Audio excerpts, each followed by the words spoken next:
Actually anal fissure అంటే ఏంటి అంటేనండి, మనకి ఒక పేషెంట్ కాన్స్టిపేషన్ హిస్టరీతో వస్తారనమాట. అంటే మోషన్ హార్డ్గా వెళ్తుందండి. Every third day, fourth day అది స్టోనీ హార్డ్గా వస్తుంది. చాలాసేపు ఎక్కువ స్ట్రైన్ అయితేనే మనకి మోషన్ అవుతుందండి. మోషన్ అవుతున్నప్పుడు మనకి పెయిన్ వస్తుంది అనమాట. మోషన్ అవుతున్నప్పుడు నెక్స్ట్ మోషన్ అంతా అయిపోయిన తర్వాత కూడా ఒక 30 మినిట్స్ నుంచి 1 అవర్ వరకు యానస్ రీజన్లో చాలా పెయిన్ వస్తుంది అనమాట. అదే అన్బేరబుల్ పెయిన్స్ వస్తాయి. తర్వాత వితౌట్ మెడికేషన్స్ కూడా తను నెమ్మదిగా తగ్గిపోతుంది.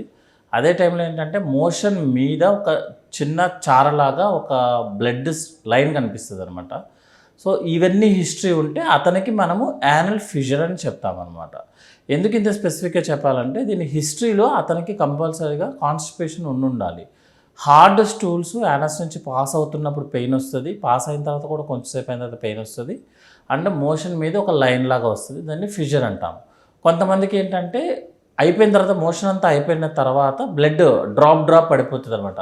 లైక్ ఒక సిరంజిలోనో ఒక డ్రాప్లెట్లోనో తీసుకొని bright red colour blood pan మీద మన బాత్రూమ్ టేబుల్ మీద పడుతుంది అనమాట. దాన్ని పైల్స్ అంటాము. సో ఒక పేషెంట్కి ఫిషర్ ప్రాబ్లంతో పాటు పైల్స్ ప్రాబ్లం కూడా ఉండొచ్చు అనమాట.